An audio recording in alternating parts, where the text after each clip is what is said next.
Let's go, people, let's go! It's Prognosis negative time!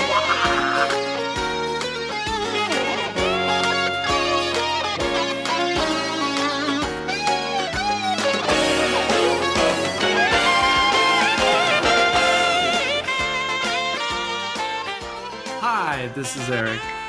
Hello, this is Isaac. Welcome back to Prognosis Negative, episode 60. It's pretty amazing how quickly the last 10 episodes have come out on the feed. Big thanks to Caleb doing all the dirty work in the back room. But in a way, maybe this podcast is a little reinvigorated. I don't know if people are enjoying the content, as some of it is different than we've ever done before. For regular listeners, of course, we very recently did our first series or television series on this podcast. Of course, Tron Uprising. If you're curious about that show, go ahead and give it a listen. Of course, there are spoilers, as is with everything on this feed. And somehow we got to here. Perhaps it'll come out organically in conversation a little bit more how we got here, or perhaps it won't. But we are going to discuss another series here on Prognosis Negative, and I'm sure I'll explain more about why this in a moment. But until then, this is episode 1. From the 2023? My gosh, I can't believe that's how long ago since it came out. The 2023 live action series One Piece, available on Netflix.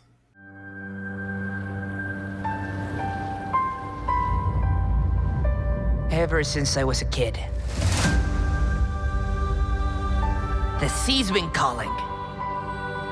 So, I'm setting out to follow my dreams. I'm gonna be king of the pirates. All I need is a loyal crew. And I think together we'd make a pretty good team. We're heading up to the Grand Line. A treacherous stretch of ocean with bigger islands and bigger pirates. Careful with that. I don't work for you. I'm sensing a little bit of tension amongst the crew. Not a crew. We haven't sailed together for very long, but I know we've got each other's backs.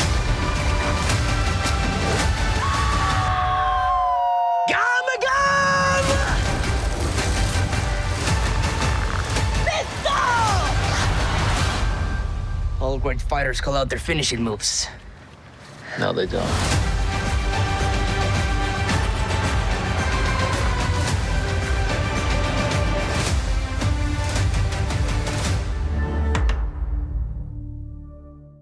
Isaac, obviously you are here joining me today for yet another discussion. We've had a lot going on. For those who don't know, you can find both of us and other people on the Best Picture podcast, Novice Elitist, Romulans Bearing Gifts, Doctor Who Mostly Harmless Cutaway. And there's probably one or two other things out there, like maybe an odd episode of Cabot Cove Confab, or who knows what else. Anyway, you're obviously here. You've agreed to do this because this was mostly something I wanted to do, as was the whole Tron journey as well. So, why did you agree to discuss One Piece live action with me now? We have a timeline.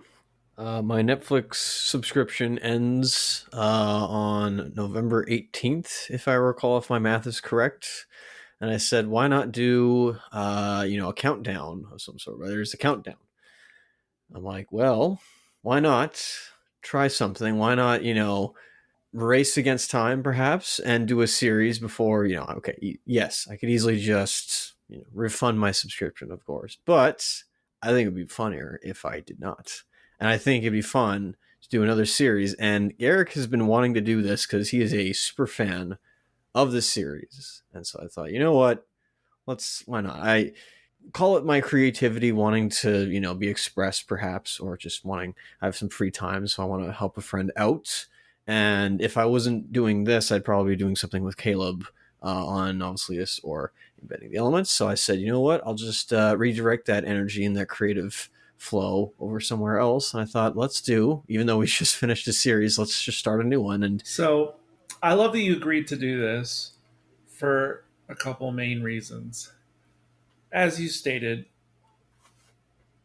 I watched the One Piece live action not immediately when it released, but within approximately a week of it being released on Netflix. And that date was August 31st of 2023, which, again, I still can't believe it's been that long. And,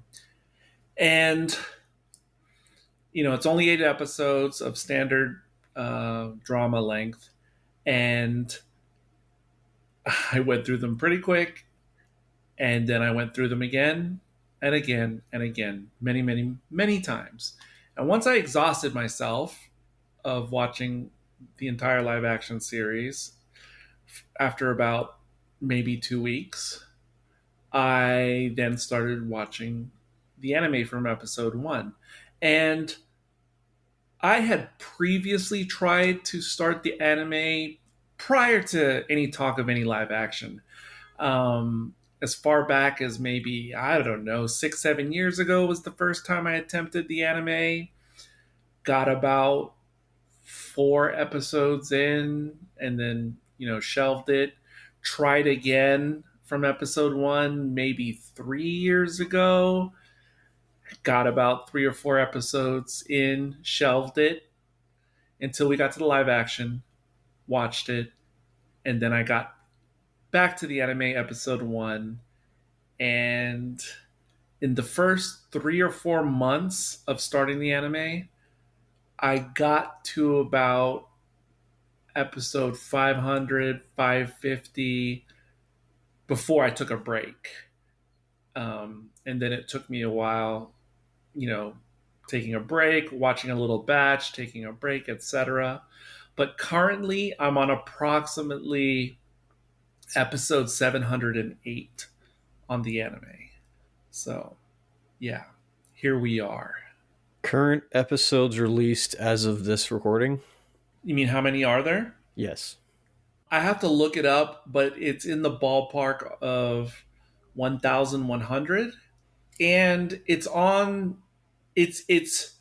heading toward its conclusion. That's insane. I don't know when that will actually be, but there's a finite number of episodes left. And not 100% sure, but I think the manga has finished in recent time, I believe. But I'd have to confirm that. Don't quote me on that. Yeah, check that out. It'd be interesting to see how many episodes there'll be versus how many current. I mean, we're going to get Gen 10 soon, I believe, of Pokemon.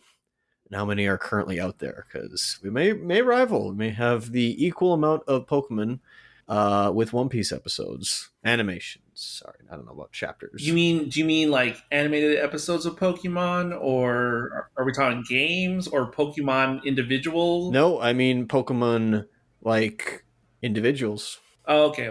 I got you. Because I know there's an awful lot of Pokemon anime episodes if you count all the series they've ever had. Of course, but I refer to the little creatures, of course, instead. I got you. Which I think were almost to quadruple digits. So before we get into the meat and potatoes of the first episode, I'm pretty sure you have never watched or read One Piece in any format. So going into this, what did you know about One Piece specifically, if anything? Big three. The big three of the aughts, if I recall. Now, yes, it started in the 90s. I'm aware of that. The big three of the aughts. Big three of the aughts. You have to explain what that even means. I'm not even sure. Naruto, One Piece, Bleach. Okay. Those were the, like, Dragon Ball was of the 80s, and I guess Z was of the 90s, and then GT as well, but people want to forget about that, or at least Toei wants you to forget about that. But the big three, now I'm not like, into animation or Japanese animation or manga as many other people are. I will like make that clear.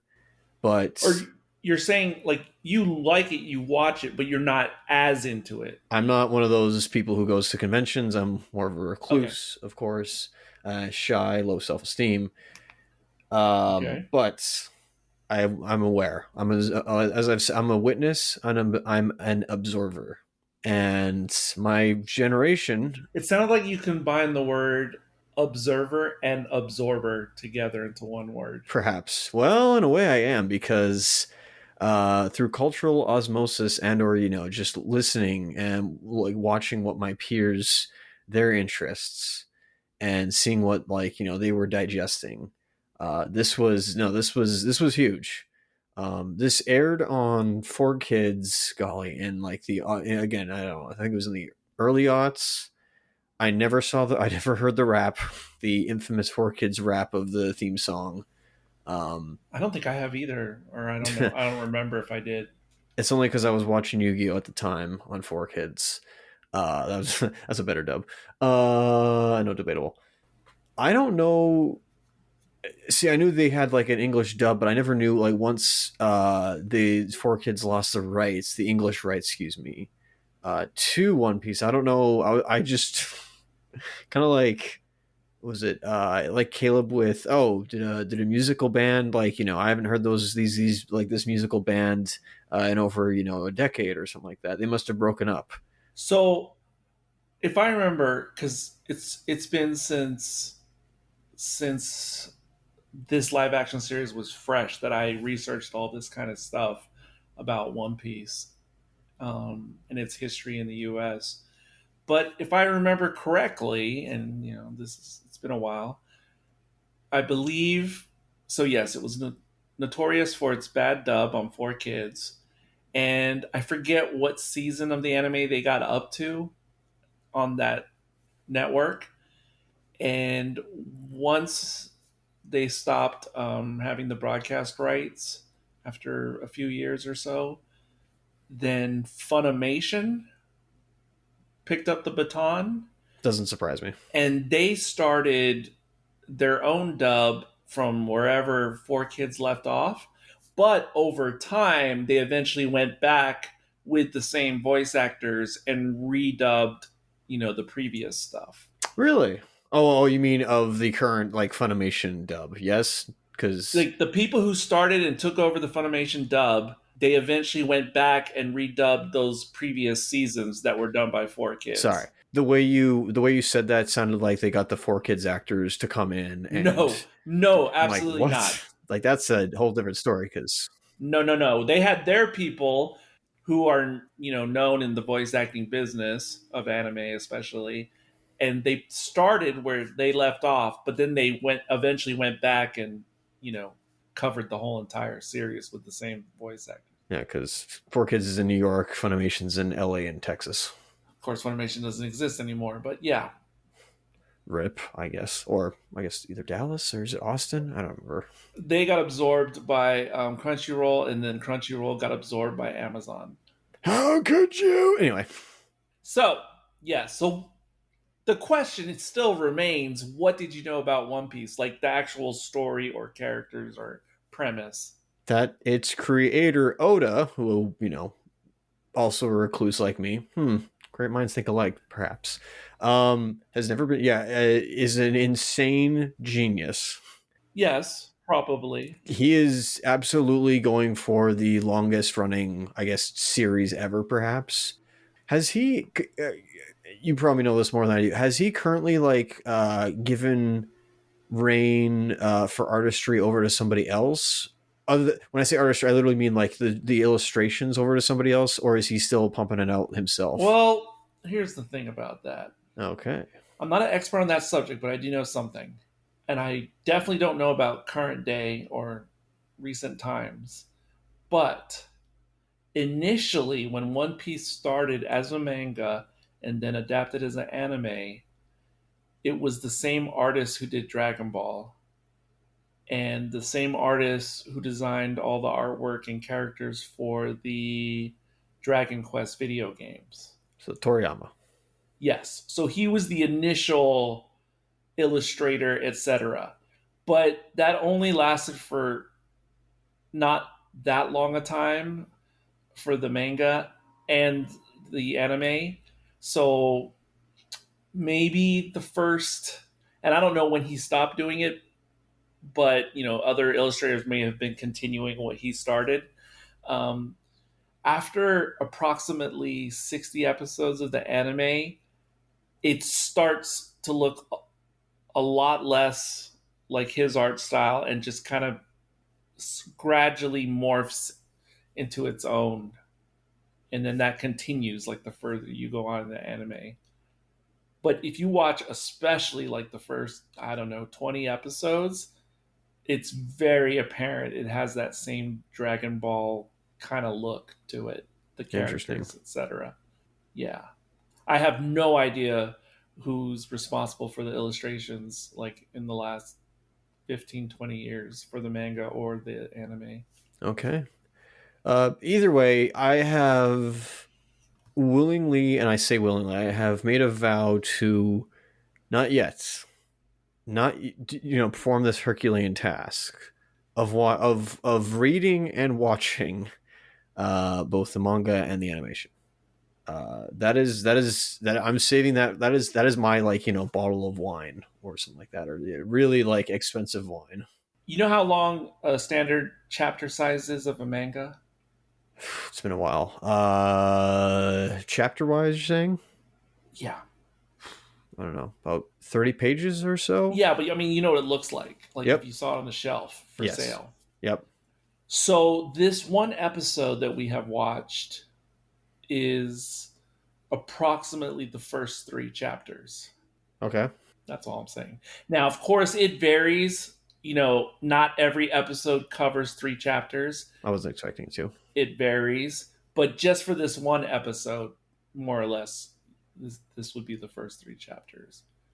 Okay. So I'm still curious what you knew about the characters or premise or anything. Oh, well, again, they're like Mickey Mouse. They're in the pop culture for me. So what did you know from pop culture? Now, they're not okay. I say pop culture. I say mainstream. I guess that's not true because my mainstream is not the definition of what mainstream is, but I know who they are.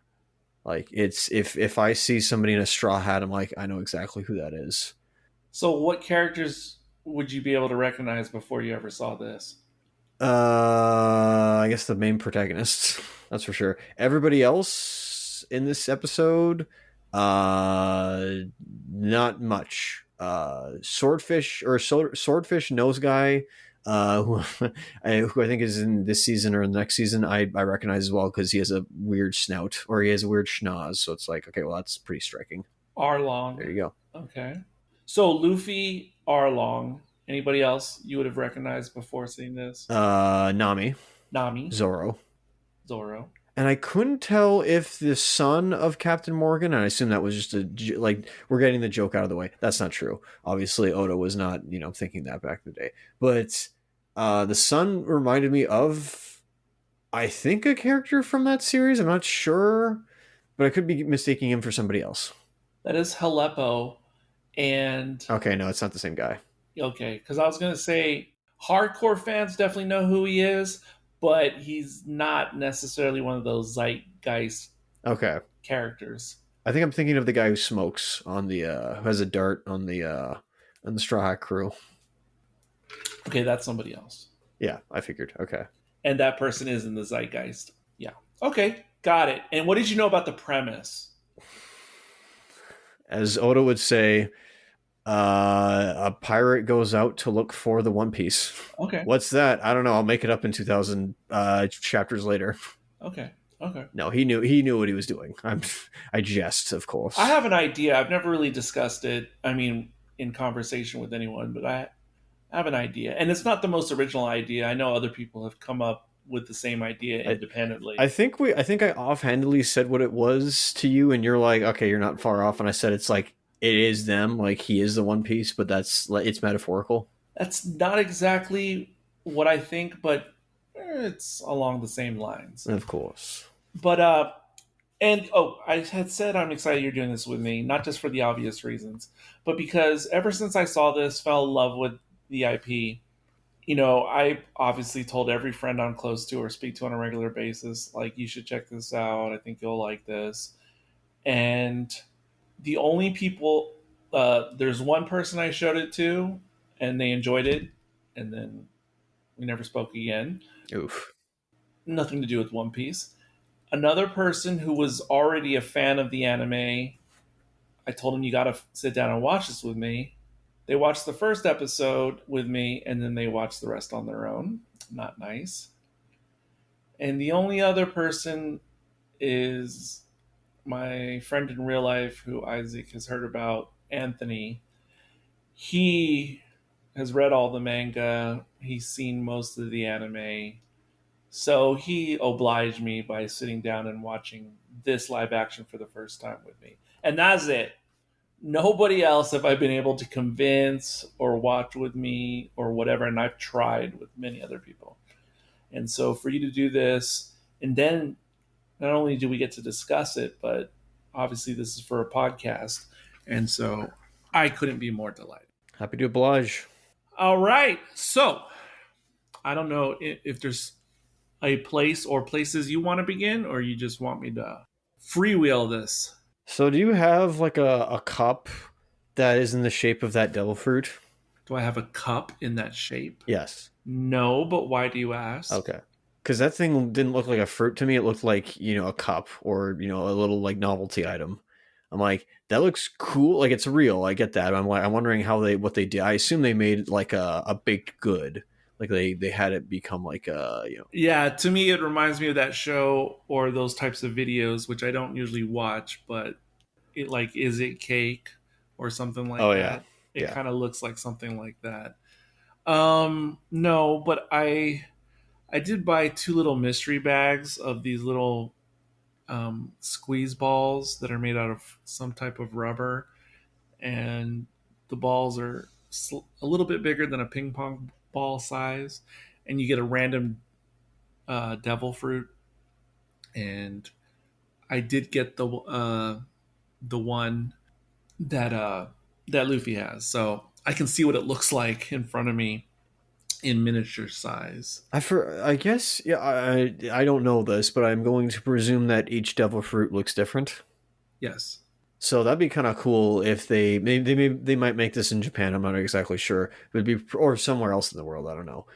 It'd be funny if they made like a devil fruit roulette bag where they have different mini what is it, candies, like chewable candies, not like I'm sure that exists. Chewable candies that is in the shape like fruit gushers or something like that of yes. Or like Sour Patch Kids or something like that. You know what I mean? Yeah, I've never looked, but I'm sure that exists in the East. Like, it has to. Yeah, that should be it. You guys market that because the whole thing is a franchise machine, of course. I'm sure that's been done and a million other things. So, how do you feel about just kind of like the opening and introduction of the series? Actually, yeah, let's talk about that. Go ahead. I forgot. There's sort of a cold open at the beginning. What do you think about that? Honestly, is the like this? It's no, I'll find out. But I wasn't feeling Ian McShane. I don't know why. Okay. That's fine because it is weird because like I know absolutely, other than one person, I absolutely know nobody in this series. Like there's no actor that I'm like, I've seen you somewhere else except for one person. But like Shane was the only person who I was like, oh, that's the most recognizable person I've seen. And for some reason I know he shows up in anything, but this just felt like, I don't know. It kind of did a disservice to the series. It was like, oh. I think what they went for is that, especially in the first 300 episodes or something, of the anime, it always starts off with more or less the same intro before it gets to the theme music, like a narrated intro. And the narrated intro of the anime is what we see right here at the very beginning in the cold open, done quickly with narration. And whoever the narrator is on the English dub, I guess they looked for a famous actor who'll show up who kind of naturally has a voice that's similar to whoever voice acts the narration. And so I think it was just easy as that for whoever made that decision. Well, that's what I really wasn't feeling. It was for some reason, not the narration. I had nothing against the, like, you kind of need that, but just Ian McShane. I don't know why. I didn't like his performance as the narrator. Okay, fine. But what'd you think of what we get besides the narration? A good litmus test. A very Okay. good litmus test of what we're seeing, and a lot of people will be confused as to, like, okay, is this present day or is this anachronistic? What is it? And Yes, that's that fine. is usually the first reaction of most people who come into this without any One Piece knowledge. But again, I know okay, I don't know anime, but it's like, no, I like it when things are, a hodgepodge of different things together to make its Okay. own thing. Because I was like, oh, is this like, high seas, like it's Assassin's Creed 4 Black Flag? Nope, Right. that is not the case. It's its own thing, which is fine, which is good. And I was so surprised we weren't starting off with a hanging, but like, yeah, basically, I don't know if this was, in the first chapter of the manga, but I think so. yeah, to see Rogers there, and he gets stabbed, and he says, I've hidden treasure out somewhere, in the seas, go find it. It felt to me very like, I don't, this is so weird, it felt like a Christ analogy. Like he was dying on a cross, or he was dying on a high place for, maybe crimes that he did commit. I'm not exactly sure. Mm-hmm. And then he says, go forth and, spread the word, basically. And I'm like, oh, wow, that's kind of funny. I don't think Oda was going for that. Yeah, it's definitely messianic. Yes, for sure. There's no question. Oh, and he gets stabbed. I guess that also happens with Christ, I think. Yeah, but it's definitely messianic. Now, not necessarily like the Christian Bible per se, but it is definitely of that story format. And I think he as well. I was looking, like, I noticed, like, again, because with other certain live action translations of like Japanese animation over into real like live action, there's been obviously varying ways of expression of how to translate said characters. Lead a battle angel with the eyes, and so I wondered, with some very out there designs, not bad, just but Oda going, or whoever the artists are in the manga One Piece, they can go out there. They have a great art style, so it's like, all right, how are they going to have something? I feel like the captain himself kind of sets the tone.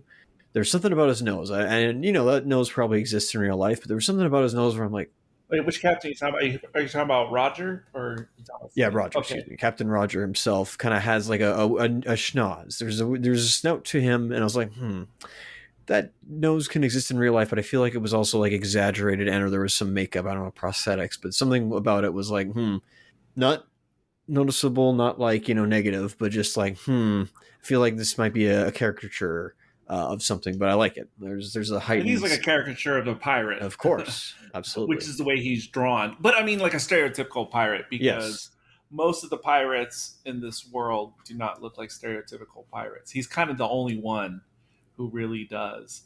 Also, I had no idea who the actor was who portrays Gold Roger, but his name is Michael Dorman, and I'm looking at a photo of him for the first time. I've heard of that name. He looks absolutely nothing like Gold Roger. That's good. In real life. He also looks like he's 32 in real life. Huh. That's funny, but he's probably not. Oh, and by the I got something to say. Ian McShane, I think he also played a pirate in, was it on Stars, the series Black Sails? So, that might be another reason to cast him. Yeah, I mean, he was Blackbeard in Pirates of the Caribbean 4 on Stranger Ties. Oh, I don't even remember that. Yeah, see, nobody does. No, but nobody does, Yeah, except for I me. saw the movie, but I don't remember that. I saw it on drive-in. I saw it at the actual movies. Insane. There you go. And speaking of dubs for a second, so this Netflix live action series, obviously it's on Netflix in Japan. For their Japanese dub of the live action, they cast all the same voice actors from the anime. Because why not? And of course, I usually watch the anime in dub in English, but I have heard the sub, of course, and I've watched some OVAs that are only available in sub. So I kind of know what their voices sound like. And I watched a little bit of this in Japanese, and it's just a little jarring because, yes, they sound exactly like their anime counterparts, but in live action, they're a little bit different. They act a little bit different, Oh yeah. and so it's a little strange, but hey, there you go. They got them all. They're all working on the. I mean, Luffy's a cartoon. That's and Oh, that's the great thing about him. breaking news! I know, right? I'm so late to the party that I'm Captain Obvious over here. Yes, he is a cartoon. In actual fact, so what do you think of just the first time we see Luffy on screen? The whole time, and it's probably the actor, I had a smile on my face. This guy is exuding like just positive vibrations, man.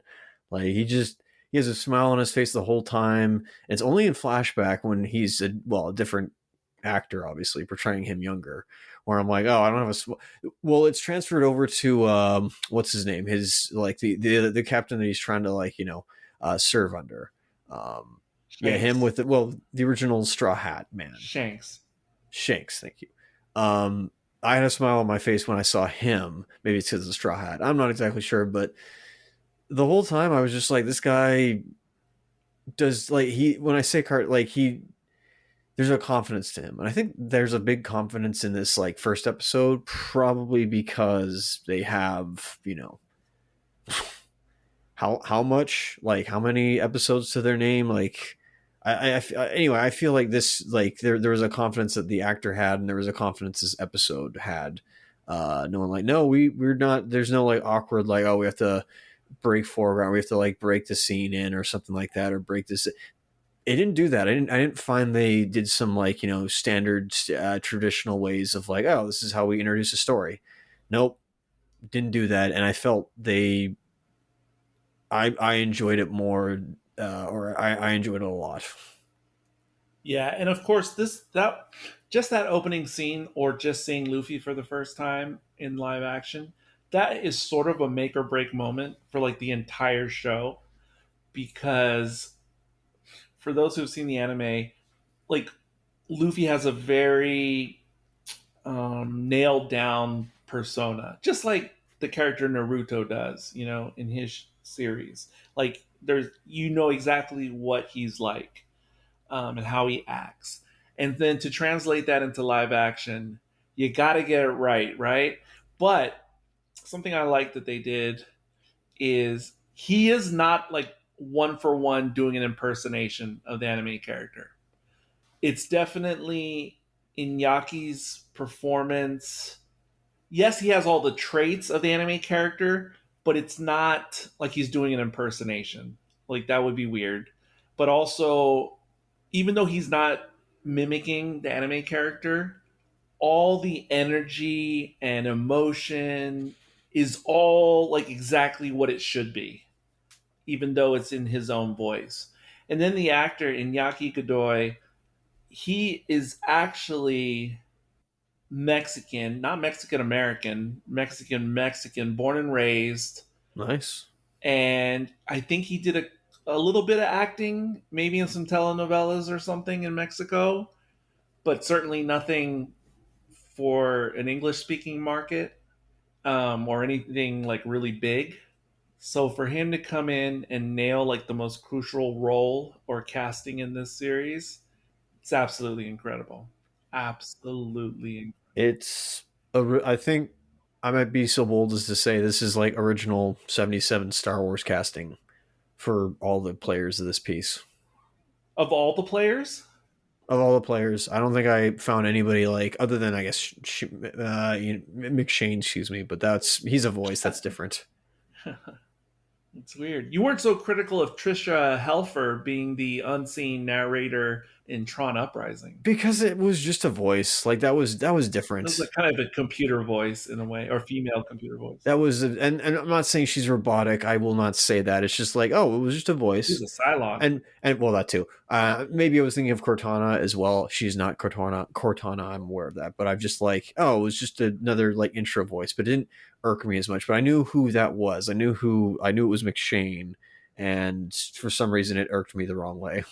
So one thing about the main protagonists that we'll meet along the way, or just like important characters in general, and this is kind of true for other anime, what I'm about to say about this. So even though this does not take place on planet Earth as we know it, Really? right, and even though it's never expressly said in the anime or manga or anywhere else, Oda has said that many of these characters, their ethnicities were based on real world ethnicities. Even though that's not ever said anywhere, it's not a thing in the lore or anything like that.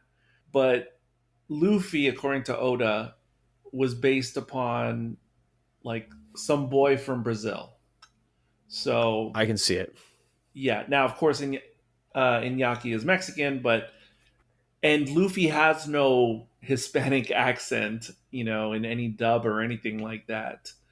But it seems to make sense to me for the live action. Yeah, it's the opposite. Where usually, like, oh, we'll give Brazilian this Brazilian character a Spanish accent. No, you're doing it wrong. No. Right. So anyway, yeah, and some of the other characters we've met and will meet, are based on different countries of the real world, even though that, again, plays nothing into this world. Like, it's not like Luffy grew up in some land that is like Brazil. Like, that's not a thing. Oh, and another thing of note, just for you, and maybe someone who's going to check out this series for the first time or is already familiar with the live action or anime, something I didn't realize until I was like 300 episodes into the anime. So, like, his name is Monkey D. Luffy, Gold Roger, Roronoa Zoro. It wasn't until I was about 300 episodes in that I realized that the order of the names, like name and surname, is in the Eastern way. So Monkey D. Luffy, Monkey is his surname, Luffy is his, personal name. Gold Roger, Gold is his surname, Roger is his personal name. That might sound obvious to you or someone else. Yeah, it took me a long time to figure that out. And once I figured it out, a lot of stuff made a lot more sense. Just saying. You're saying Oda's not his first name?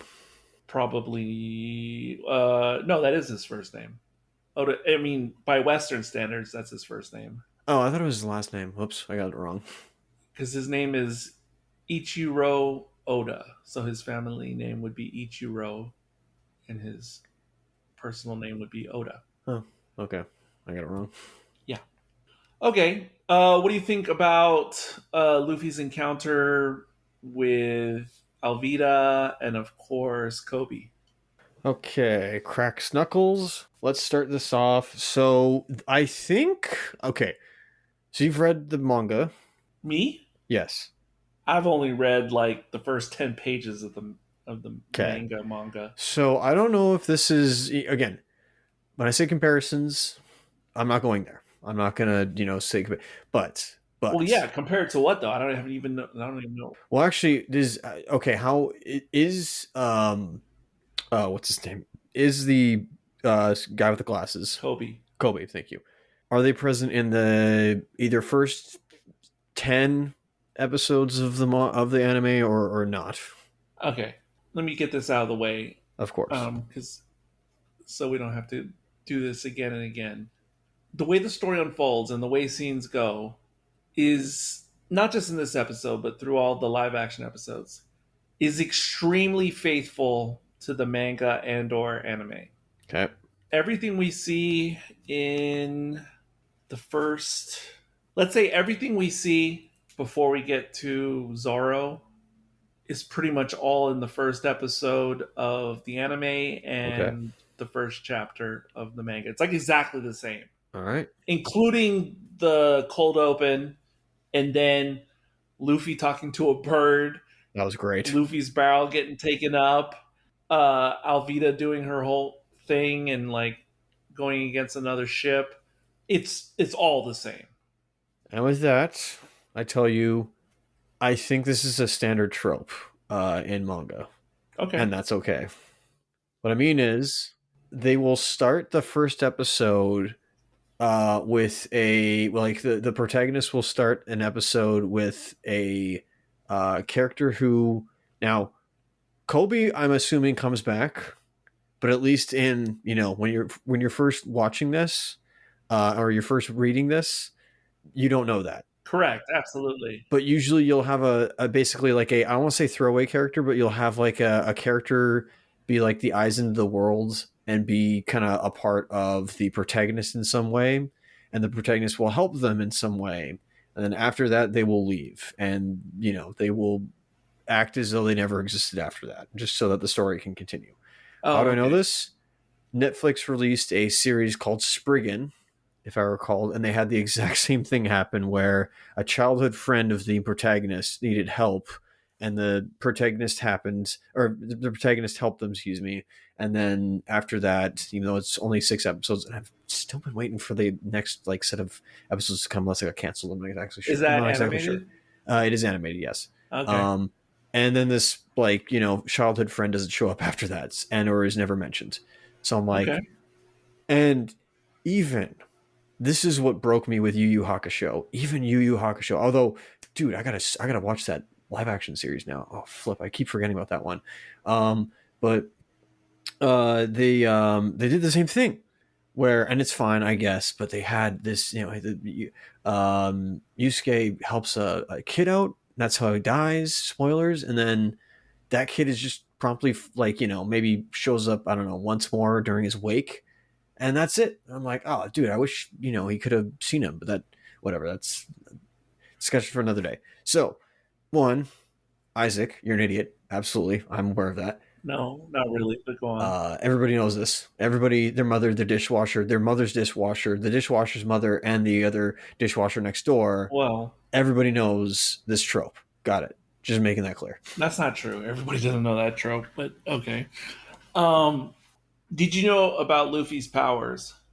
Yes. Yes. No, did I ever? I also want to say that the 3 leads reminded me of the what is it? I will not say Cowboy Bebop. That's for another time. But I was more thinking of, and actually it's funny because they are also kind of extensions and or analogies to Lupin. Oh, okay. They remind me of this crew, and these crew, the Proto Straw Hat crew, if you want to call them that, reminded me of Lupin and his gang, because you obviously have Lupin. I don't know Lupin's gang, but I thought you were going to choose the low-hanging fruit of Naruto. No, because I feel like no, because they're one's pirates, the other's ninjas, and I get that. Obviously, I know they're not in the same trade, but I just mean the character dynamics of the first 3. No, what are you talking about? Luffy and Naruto have met each other. They Luffy went to his island or whatever, or his land mass, whatever. They've met in Jump Force. I'm aware of that. No, just because now obviously, Master Thief is Nami instead, which makes sense. But there's a swordsman as well. I forget his name in Lupin, but it's just Lupin's aloof personality that I was like, oh, Luffy kind of has that. And yeah, you could almost say they're like a lot of these, protagonists are stock characters or stock character archetypes, but it's, what the writer and the storyteller is can do to, kind of change that perspective or change that like archetype and make it their own. Obviously, there's a reason for that, and it's kind of accepted over there instead. But yeah, I was really getting some like more than anything. I was like, oh, this kind of runs me. So that was already my in because I do like Lupin as well. So What did you think about the way they portrayed his powers in live action or special effects or whatever? in comparison to some rubber effects, this didn't have it. I thought it was net. I can understand them having to limit it. I will not be here saying I need to see him be like Elastigirl in both Incredibles movies, which is probably the best form of elasticity we've seen because nobody cites Mr. Fantastic, and I don't know how Pedro Pascal did this year. You mean Elastigirl in like the Pixar movie? In The Incredibles. Okay, but of course it's a weird comparison since it's not live action. But I get what you're saying. I just mean elasticity. I just mean like there's been no other like I don't think you could show me any movie that has like the best depiction of elasticity because everybody will say like, ugh, it looks weird and rubbery. But this, because they, I say over exaggerate, that's not true. Because there is exaggeration, and because they will limit the amount of scenes that he'll have with his, elasticity, or forgive me, obviously, I forget the power of the devil fruit was called, but they'll limit that because CGI does take some time, and they do want to make it right. So there may have been some like uncanny, but I think they were careful with it. They were careful not to show the Rubber Man. They did things that only like enabled his, I guess, hands and his legs, his legs. So they didn't really do much with his face other than like a few scenes. So I thought it was well, and I was accepting of it. Some listeners to this podcast in particular will wonder, was it a better special effect than Mickey in the first episode of Doctor Who 2005, Rose? When Mickey goes plastic. I'm surprised people will have that, It's because a lot of longtime listeners of this podcast have a mutual interest in Doctor Who. I see. Well, that was 2005 effects. And I thought they did something to that guy's face to make him plastic. I'm not exactly sure. I don't know if it was CGI. Well, yeah, when he was just walking around, but obviously he had his what do you call it? Oh my gosh, I forgot what it's called. His morphing CGI moments. I kind of forget that part. Whether my brain forgets about that or whatever. Like but, the garbage can and then excuse me, rubbish bin. Okay. Sorry, pedantics. I remember that scene where the rubbish bin traps him in. There was that stuff. Yeah, and the cork that goes into his forehead. Oh, that's right. That's also a good litmus test as well of show like I think that whole sequence was only there to demonstrate his prowess and or his powers. At least in this show, don't worry, I won't go to the manga or the anime. Yeah, but of course it's revealed in the exact same way in the other. Of course, but I think it's to show like one, he is able to bend, stretch, and conventional weapons might hurt, but may not hurt fully because there has the SpongeBob moment where after Flats threatens SpongeBob for the whole episode that he's going to kick his butt. What happens? Oh well, he's a sponge. He absorbs all those blows and shots, and Flask is the one that ends up on the ground through exhaustion. So I assume similar logic can be applied to Luffy. As I said, he's a live-action cartoon in the way of Looney Tunes or Merry Melodies, same thing, or Disney cartoons of Squash and Stretch. So yeah, I think that was a cool idea that Oda had back in the 90s. So, what do you think of the intro of Roronoa Zoro? Typical, I don't want to say like quiet, reserved to himself, fellow. Yes, that's his character. What do you think of his introductory scene? I don't want to know his backstory because I think it's better left said, like, I'd rather see what happens presently rather than stuff in the past, but I know we will get that. So it's like, oh, I feel like this character is more interesting not knowing what his past is and what his present actions will be, even though his past will, does inform his present. It's like, no, I feel like this is a fully realized character that I don't need to see where he got to become this way. But either way, it seemed typical of like, that was to show like his prowess of like, okay, this is him with 2 swords, but he has 3. That's the big tease of like, okay, are we going to see that 3rd sword be used at all? How is, like, that's the hook as well of like, how is he going to do that? How is he able to, use his 3rd sword in combat? So now, what do you think, of course, of Nami's intro, but then go ahead and transition into the bar scene as well for all our characters? She's the, well, not that neither has a brain, but of course, as far as I'm aware, she doesn't have the same prowess as both men do. Zoro's, being like quite a master swordsman, and then Luffy having the power of the devil fruit with him. So as far as I'm aware, she's, the normal one of the two. At least in terms of like, kind of like a Hawkeye. There you go. That's it. She's the Hawkeye. Which is kind of funny. Yeah, she's not Black Widow or Black Widow. I guess. I guess so. I think sometimes Nat is more physical than Clint is, but anyway. But okay, she has skills. Don't get me wrong. I didn't mean it that way. But in a straight up fight, I don't know how. She might. Well, actually, she has ingenuity. That's the biggest thing. She's quick thinking. As she states, she's a master thief, so she has to be very like okay, on her toes. And I forget if she has a staff in the show or in the anime. Excuse me, I'm not sure. Okay, she does. You just don't see it as much in early episodes, but she does. Okay, thank you. Yeah, the intro like that one is just to show that she'll act helpless, like she's willing to do that just for a means to an end. She'll appear that way just so she can get the better of somebody.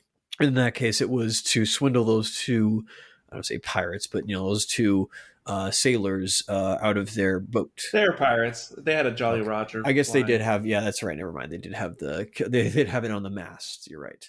But yeah, she was able to maroon those pirates and steal their ship. Yes, absolutely. And as for the bar scene, as you were saying, right?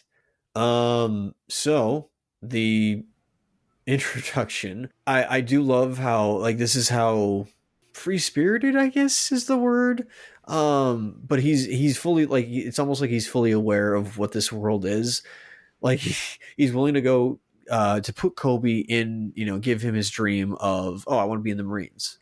And he has no like, this may bite me in the rear later on. I like that. I like that he doesn't have those thoughts. That's not important to him, which is good. That's a good sign of his character.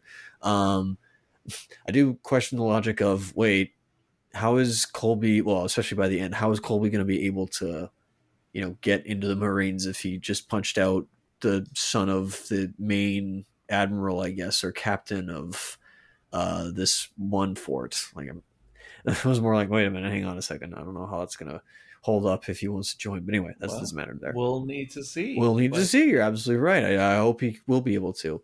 But as for the 3, I didn't know how they were going to, become a team. That's definitely wasn't in my head. Not a team. Sorry, you're right. Not a team, a crew. You're absolutely right. Not a crew. Not a crew. Finally. Alliance of Conveniences. Okay, acceptable. Because Zoro was only there to, get his bounty. Because he's a pirate hunter. That's pretty funny. Which I think was like, okay, that immediately puts him with Luffy. Like it made like absolutely he's going with Luffy, and that's in that way.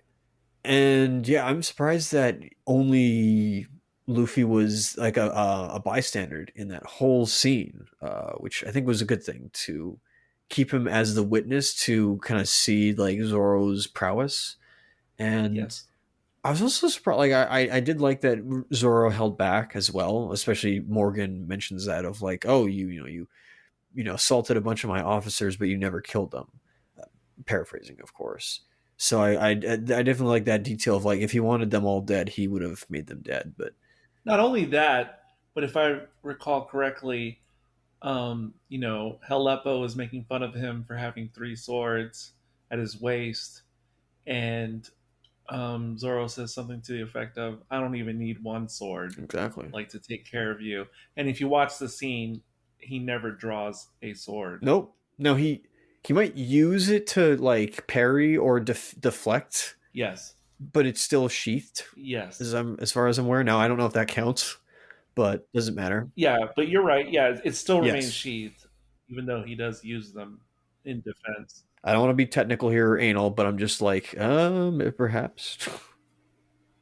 Anyway, so and that was another good instance of how the action is going, like the choreography is going to take place, and even at the end scene. So it's kind of like Tron Legacy's choreography, if I remember from the club when they played Derezed. Okay, It's most of the cast and Nami.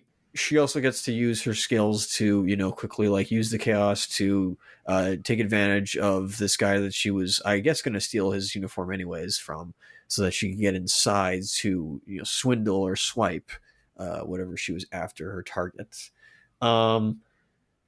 This one, like, it's not Hong Kong, like, prime Hong Kong martial arts, or just kung you fu mean action, like Wire, like the Matrix, or something? like the Matrix. Or I'm thinking of Police Story 2, Drunken Master, Drunken Master 2, or was it Shaolin Soccer? Shaolin Soccer, but any of the like Fist of Legends, those films. Yeah. It's not that. It's probably inspired by that. It does a lot of camera movements. On paper, I shouldn't like this choreography, but because of Luffy, I liked it. Why shouldn't you like it on paper? Because I'm like, oh, I wish it was fast paced. Like I can imagine what this is like I can imagine what this is like in animation. Well, especially because that's why we like animation, because you can do things you can't do in real life. And this wasn't. It was just slowed down. I felt like, but actually that's the thing. I don't know if you can do this on Netflix, but if you could like speed up, like go like 2 times speed, like you can do on YouTube, I actually kind of want to see if that would maybe relieve some ideas. But then that would just look awkward, right? If you watch Netflix streaming on a computer, and I don't know if you can do it on a phone, but for sure on a computer, you can adjust the speed the way you can on YouTube. Okay. Noted. Well, I'll give that a try. But either way, there was just something. What is it? Just because they had all the actors there, maybe they probably had some stunt guys there that replaced them, of course. Because I don't expect all the actors to, but it seemed like the production team wanted these actors to be in there. They wanted them to be in there. This is not me talking. This is like what maybe the direction was and what the ideas behind. Like, okay, let's actually have the actors there performing these scenes. And the actor for Zoro really looked like he like worked out, or looked like he did like work intensively with like how to work with the sword, and like how to use them as well. It's not full on HEMA. I'm aware of that, or like traditional sword play. It's movie sword fighting, but there's nothing wrong with that. Okay, let's talk about the actor for a moment who plays Roronoa Zoro. So I'm not sure how to pronounce his name, and he just goes by one name. Yep. On IMDb. It could be Matt Kenyu, could be McKenyu, something like that. Now, this actor, are you aware of anything about him as an actor prior to One Piece? No. Without looking his IMDb page up, he could have been in something prior, but nothing's like his. Did you know that he had a famous actor father? Oh, okay. Do I know him? Maybe. Japanese, born and bred. It's not Sonny Chiba. I'm just going to immediately go there. That is his father. Or was his father. Fuck. That is literally his father. Wow, I gotta go get a ticket tomorrow because a lottery ticket tomorrow because I just struck gold. Yeah, and I know what Sonny Chiba looks like. I mean, from photos and movies back in the day. Just offhand, they don't look related to me, but I haven't put the photos side by side and really focused. But yeah, that's his father, or that was his Dang. father, and of course, he's known for some Japanese martial arts flicks. I'm literally looking at my Street Fighter collection behind me. Exactly, Street Fighter is his most famous films in the West, anyway. That was his father. He was raised both in Japan and in the West, Makenyu, and so he's bilingual and everything. And prior to this, he pretty much just acted in Japanese productions. Of course. And I guess he was popular on at least one particular Japanese soap opera, but he also did some action type stuff. And yes, he was already well trained in martial arts before he had this role. There you go. Knowing his dad. Now, hey, don't worry. It doesn't have to be a legacy. You don't have to fucking, if your dad's a world-renowned martial artist in film, you ain't got to go in those directions. It's as Luffy says, I forget what he says to Colby, but whatever it is, it's like it's your choice or whatever he means. Yeah, but after I watched this series and I learned that, I just couldn't even believe it. Dang. So that's great. I'm glad that they picked somebody who hopefully he himself is like they were after him and not his dad, because obviously. Well, yeah, it'd be weird. Rest in peace to Senior Chiba. We'd really like something for your late father to do in this series, but we'll just settle for you. Would be cool if Oda has a character based off of him. I don't know, but if we were in much later seasons, like one character comes to mind who Sonny Chiba could have played, and it would have been really cool. But that's way down the road. Anyway, okay, what do you think of Luffy?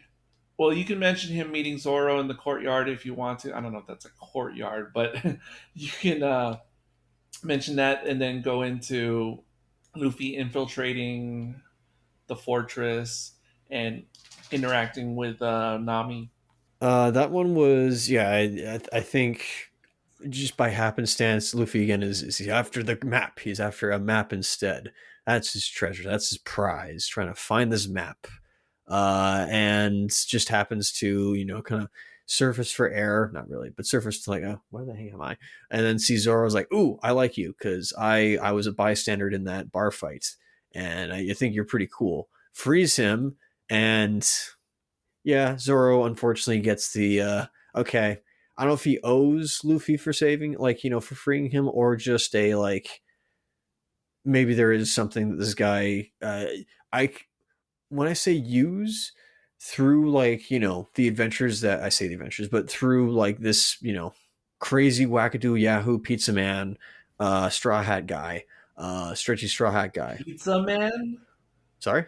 You said pizza man? Yeah, pizza man. Luffy's a pizza man. He's after the pizza, man. He's after the One Piece. It's a big piece of pizza, man. Oh, okay. But anyway, that's all it is, man. The One Piece was a pizza. That's Oda wanted to one night. He was just trying to get some pizza, and he's like, I gotta go get that One Piece. Wait a minute, that'll be my next my next idea. Okay. Anyway, I wonder if Zoro can see that even though he's makes it clear that, hey, I hunt you guys. Perhaps there is something that this guy has that can be useful to him, whether it's transportation or just, whatever. Maybe I'm projecting here. I think he sees something in Luffy, whether it's friendship or at least something beyond just transactional of okay, well, you do this for me, so it's that. I think there's something more there. I would say at the very least, and pretty much anybody who meets Luffy, he's a pretty unique, eccentric, curious fellow. Oh yeah, absolutely. So that at least helps. And then he goes to get his sword, and name check of the pretty boy, son of Captain Morgan? Aleppo. Thank you. I should have wrote these down. But he goes and makes quick work of him, gets his swords back. Then on to, as you asked, what is it? Nami and... The escapades of Nami and Luffy in the fort. Escapades of Nami and Luffy. She, again, uses her quick thinking and...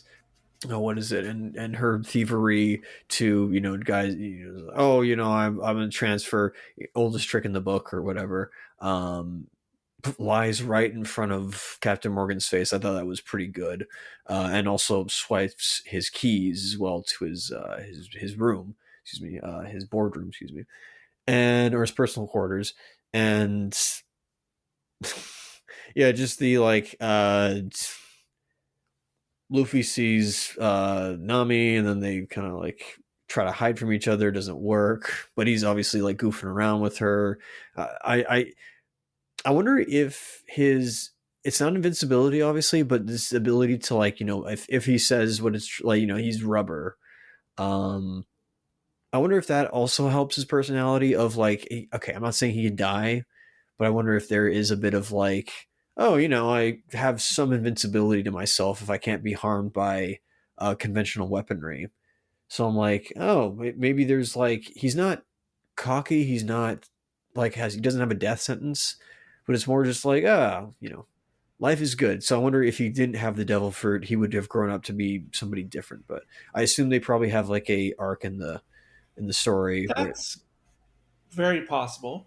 I mean, and I'm not saying it's true or not. Of course. I'm just saying that makes sense. I wonder if there's a story in the manga where he does get depowered. I know how the devil's fruits work. If the person dies, then the devil fruit is reborn. It's bonded for you for life. How did you learn that? Like I said, cultural osmosis. I know stuff. A lot of people have only watched the live action, and so they probably... Oh, spoiler, but anyway. I mean, spoiler. Anyway, whatever. That's... Like I said, I've had coworkers who... Because I say spoiler because you don't learn that, what you just said, until literally episode 650 or something. I cheated. So that's why. No, I'm just kidding. I think my coworker from 2018 told me, and I remember that.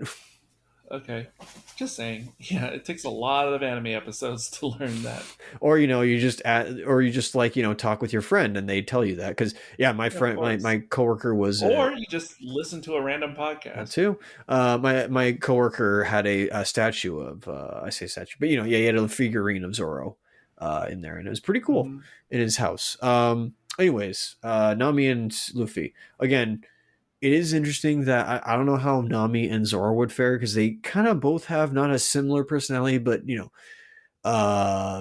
Zoro's quiet, as he should be, which is fine. He does seem like the more reserved fellow, and Nami kind of keeps to herself because she's a professional thief. Again, she kind of reminds me of, what's her name, whatever the female femme fatale is in Lupin, kind of like her, but she's a little more, I think, crazy. I say crazy, but I think she's a little more wild than Nami is. So there's a professional sense to Nami, but she's not afraid of not afraid. She's obviously not above using her natural talents to get the better of somebody. And so I think both, I think all the actors worked really well with each other. I think the same thing with in the actor who plays Luffy. I think there's some good chemistry with him and Nami, and I don't mean that romantically. I just mean I think I could see these two hanging out and being friends. And again, something about okay, there might be something of a friendship that's formed between these two, and she's just not realizing it yet. So what did you think of all the flashback scenes combined? What do you think about that? Well, with when Luffy first eats the fruit, I thought it was a little weird. I wish he kind of went through all the boxes before he just camera pans that one. I'm whatever. Or maybe he's noticed all these boxes before, or these crates before, but this one's different. I had wondered if that when he eats the devil fruit, he gets angry because it literally I don't know, as the name suggests, and again, it's not devil fruit in Japanese. It's probably called something else, maybe demon something. It could be Dragon fruit. I'll find that out later. I do wonder if the literal that like it kind of makes him angry, or if that's just him. I say overreacting, but he kind of overreacted in a way during that scene after name check on the pirate captain that he's with. Shanks, thank you. I like Shanks. Shanks was nice. I liked how he de-escalated. Everybody likes Shanks. He de-escalated that situation very well. There was no fist fight other than like a bunch of glass cup broken, and he's gonna have to owe that barkeep a bunch of glass and dishware. Also, sir, please, not a mop, a broom first, then mop the liquid off the floor. Anyway, whatever. Not having clothes. So, speaking of that scene with Shanks and, trying to de-escalate the situation and then cleaning up after. So this is a good example of many where, it plays out exactly the same in the manga, anime, etc. It's like exactly the same. But it's a good example of, even though it's exactly the same situation and practically the same dialogue and everything, in the anime, because it's animated, it's definitely more tongue-in-cheek and screwball, even though it's like the exact same situation, dialogue, etc. And with this scene and many others in this show, because it's live action, even though it's the same, because it's played a bit more seriously, it really adds gravity and weight when you see it in the live action, if that makes sense. And I'm talking about the one scene, but that applies to many scenes. Does that make sense? Yeah, it does. Because when you watch it in the anime, it's kind of funny, even though the situation's exactly the same. But when you see it in live action, you go, wow, that really sucks. Like, he really took all that BS from that brigand, and he just, like, sucked it all in and didn't, let any of it, affect him. And it's different to experience in live action when it's sort of played seriously and more dramatic. Oh, yeah.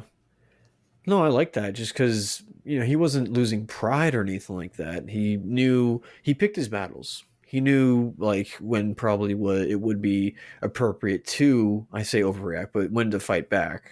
And in that, it's like, he's not worth it. It's not worth it. And Luffy doesn't understand that. And I kind of do, I guess, like how he does start off kind of, emotional from the very, like, when he's young, I mean. Yeah. To now, it's like, no, there's a changed man between then and now. No question at all about that. And what did you think of, like, Luffy obsessed as a young boy, wanting to be a pirate, going so far as to giving himself his infamous scar? That was intense. I was like, what the flip?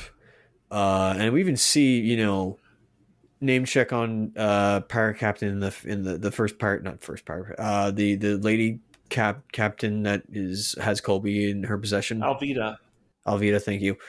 She hacks a guy in half, if I recall. No. Oh, that wasn't her. She just smashes a guy on the head with, like, her barbed mace. Oh, I'm so sorry. I was thinking of. We don't see the actual maiming, but we see the before and after. It was very weird. I'll say that. Not like, not just like, oh, this is a bit like, uncanny, but just it was very, like, jarring to kind of see, like, oh, there's Zoro. He hacks the dual broadsword guy in half, and there's no, like, fountain of blood everywhere. And I'm not expecting them to ask you're not going to do it like a 70s or early 80s samurai sword or like a Sony Chiba movie. But like, well, that would have been funny if there was like an X-ray move. But no, don't worry. But it is kind of funny where they don't have they know, because when she goes to when she what's the word I should know, smashes the guy. Not just that. When she goes to board, when she boards the other ship to take all the crew hostage, there's a few instances where you see, like, blood being splattered, but it's so dark you can't even tell it's blood. It almost might be sweat potentially, but it's just fun. Like, I'm not expecting gore. It sounds like you're talking about the difference between Mortal Kombat 1 port on SNES versus Genesis. Yes, exactly. You know the difference in those two versions? I've heard of I think I've seen where they've they've done some stuff to make the blood less noticeable. Yeah, the animation is more or less the same on both versions, but on the Genesis, the blood spatters whenever someone gets hacked by a sword or whatever. They're red in color, and on SNES they were like a neutral color, like gray or something, so they almost look like sweat or water. Yeah, there you go. Exact same animation, just the color is not red on the SNES. That's why palette swaps exist. Sorry.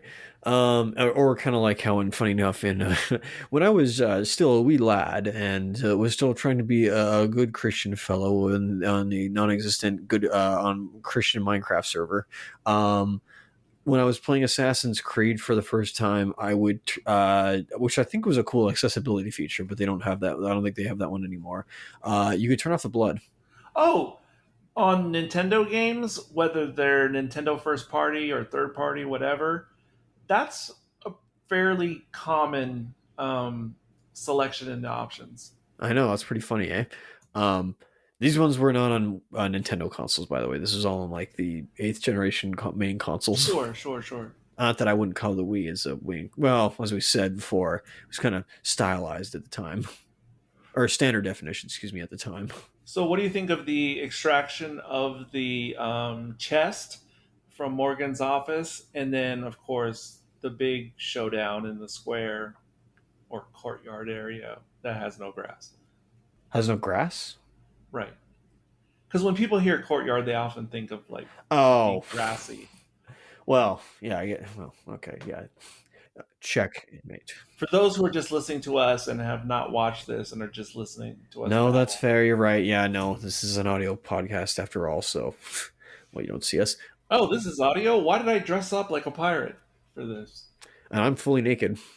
Wow. Yeah, sure. What's your pirate name, by the way? Oh God, we'll have to do that in another episode because I need to give it some thought. There you go. I do not want to be king of the pirates. Or what would your devil fruit be? Again, come back to me on another episode of this series. Okay, I'll seed this in there. I'll devil seed this in there. So I need to know my pirate name and my devil fruit. No chat GPT. Yeah, of course not. What do I need that for with this? I'm sorry. Hey. I don't mean that to insult you. It's just like, listen. I know ChatGPT could easily, take your whatever. You know what I mean? Could take your profile and make one for you. No. Yeah, I'm not going to do that. Of course not. I didn't do that last time when we did it for Tron Uprising. The battle itself, like I said, this is where I noticed a lot of things were kind of slowed down. But at the same time, like I said, maybe it's because of Luffy, or maybe it's because it was the actual actors all being there.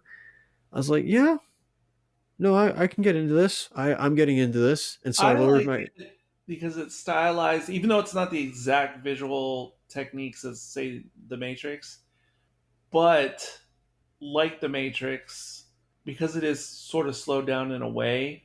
Like it's not bullet time, but it's somewhere in between real time and bullet time. You can really, you don't get lost in the action, and this is not like a Bourne movie. Oh, thank goodness it's not. Those, oh golly, sorry. Oh yeah, that'd be horrible if the action sequences were. Oh my goodness, sorry, that peeves me off. Sorry, I was watching a compilation of some Bourne. I think it's what's the third one? Ultimatum. Ultimatum. Yeah. Golly, that was such a. Pardon me. Sorry, I just offended a bunch of people. Yeah, and it's the one thing I don't like about the Bond film Quantum of Solace, because I actually like that movie. Many people don't, but the one thing that screws up the whole movie really badly is they were purposely going for the look of the Bourne action sequences. It might have even been the same person. I'm not sure. Responsible for that shooting style, not sure, but that is the one thing I really don't like about Quantum of Solace, is that whenever there's an action sequence, even if it's like a car chase, they cut and edit it and shaky cam exactly like a Bourne movie. I gotta go back to Legacy because I really liked that film, but I gotta get because that was my first Bourne film, so it's like I gotta go back and see if they did a better job than any of the previous ones. I haven't ever seen that one, but yeah. And when you said Legacy, my brain was thinking of action sequences in Tron Legacy. It's funny, but no, and it's or as I call it, Hawkeye's backstory, Hawkeye Year One. So with Captain Morgan, I was they made a line of like, oh, his whole like anywhere in his body is a weapon. I'm also surprised they didn't use his job. I think that would have been a little not gimmicky is the word, but I could assume like we might have seen a shot where he uses his jaw potentially, or unless it's just a replacement chin, I'm not exactly sure, to kind of like catch one of Zorro's swords. I was expecting that, but they didn't do that, obviously. I think it's sort of like a body modification that fits outside of his natural mouth. Okay. Like he has like a permanent broken jaw, so he puts the iron piece on there to kind of keep it there. There is no explanation given, but okay, that's the way it appears in the live action and the anime. Okay. But I definitely liked how at least with Morgan, they tried to have like the weight be believable of like how heavy that axe is. And I mean, the guy is, the actor himself looks like he did, well, he's worked out, yes, but he also portrayed it as being weighted, and especially he has that whole collection of different like axes, kind of like the the bad guy from Enter the Dragon. Oh man, there was a character from the 1970s in a live action series in the United States. I can't think of who he is or what his name was, like the name of the show, but he was played by a real life, possibly military vet who had lost his arm in real life. And the whole gimmick of the show was that he had all these different artificial limbs that all, had different functions and purposes. Interesting. I can't think what his name is. And they had an action figure, of course, that you could switch out the arms. Obviously not the $6 million man, not the Bionic Man. No. Can't think of it. But anyway, and for those who know Gen 1 He-Man animated, there's a character and toy named, is it Lockjaw? And the first time I ever saw Captain Morgan, all I could think about was Lockjaw. Yeah, he kind of has that. Yeah, no, honestly, he kind of looks like Lockjaw. Except Lockjaw, that's his actual mouth. And he also has, I forgot this, but I'm looking at a still of Lockjaw, the animated character. He also has like one arm that's sort of bionic and like an attachment. I completely forgot that was part of his character. The actor playing Captain Morgan reminded me of like not a knock, but he had a facial resemblance to Dolph Lundgren. Yeah, for sure. I mean, he's like that genre of face, or yes. Like maybe what do you call it, Scandinavian type of look. Yeah. So I was like, oh, it looks like Dolph Lundgren, but obviously not. But still, the actor was himself. He wasn't trying to be Dolph Lundgren or anything like that. I can't remember if the real Dolph Lundgren, he has a degree or maybe a master's in, I can't remember if it's chemistry or physics. I think it's nuclear physics, if I recall. Is it nuclear physics specifically? Perhaps. Maybe. I'll find out as you continue. I think the only maybe an awkward part of that fight between Zorro, Luffy, and Morgan and Nami was Nami in the background. Oh, okay. Well, see, that was, I'm not going to say a letdown, but she went after the safe, which is fine, the chest, whatever. But when I say awkward, it just means like they had the camera in the background, the three actors were going, and then she's there kind of just almost, I don't know, circling around the safe. I don't know, it felt like she was loading, like she was waiting for the scene to end, so she's like, okay, rather than standing here, I'll just walk around it. That was not the case, but I'm just like, I'm had to see it again, but it was like, okay, that felt a little weird, but I'm not, saying, it's the worst thing ever. Are you ready for the list of Dolph Lundgren's academic degrees? I assume it's not just one, so go right ahead, please. It's your podcast. No, it is the plural. So he got a bachelor's in chemical engineering from Royal Institute of Technology, Stockholm, Sweden. Got a master's in chemical engineering from University of Sydney. He did get a scholarship to MIT, but then left after 2 weeks to be an actor. And he also got a degree in chemistry from Washington State University. So yeah, that's Dolph Lundgren. And that's why, ladies and gentlemen, those between and an affiliate, you should always have a backup plan.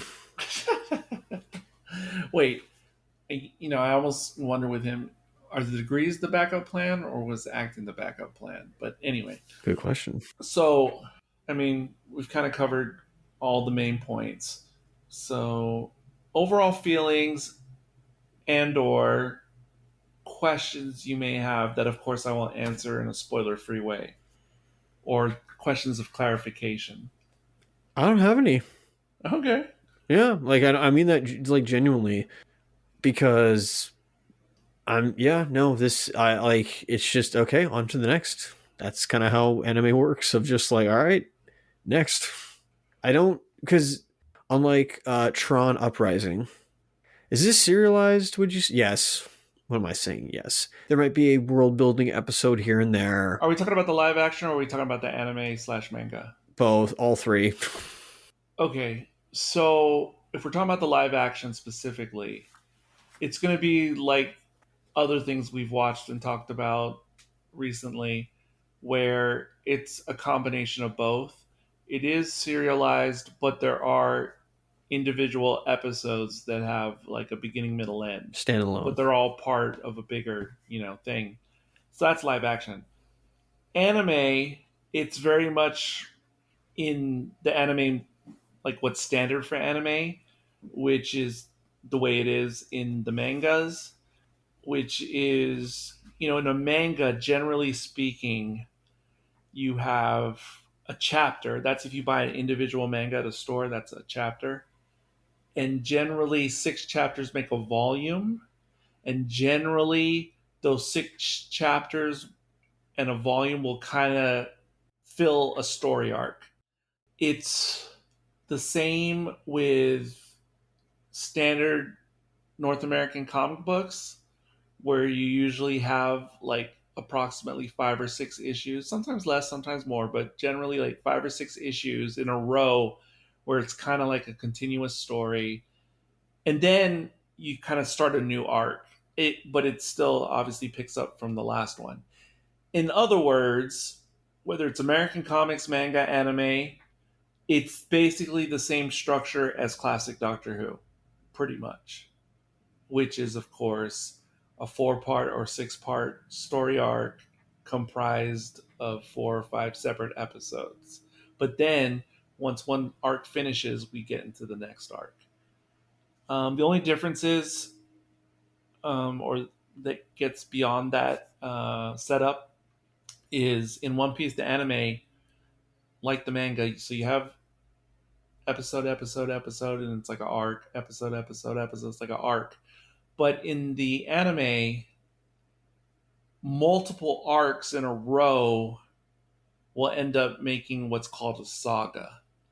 And so it's the same concept, just on a bigger scale, because then the saga will end and you'll get into a new saga of episode, arc, episode, arc.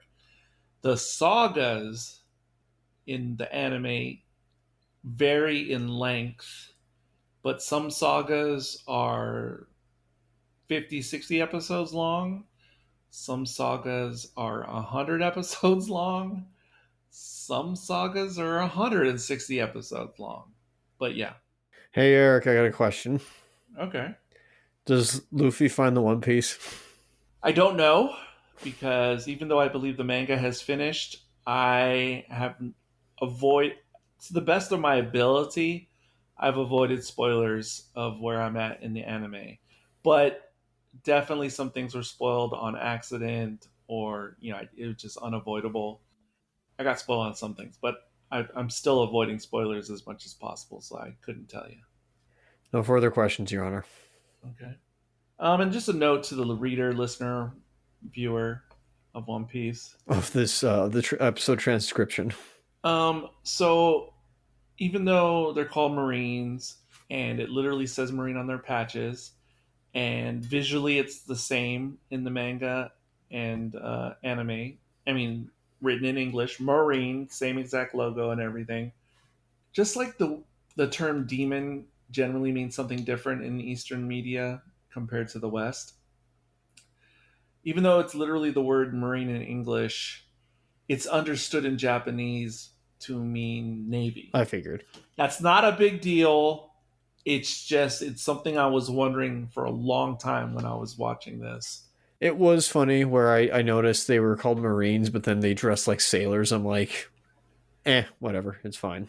Yeah, and I'm not sure off the top of my head, but I think even like maybe like the word in Spanish is like Marine, but again, it means like Navy. Yeah.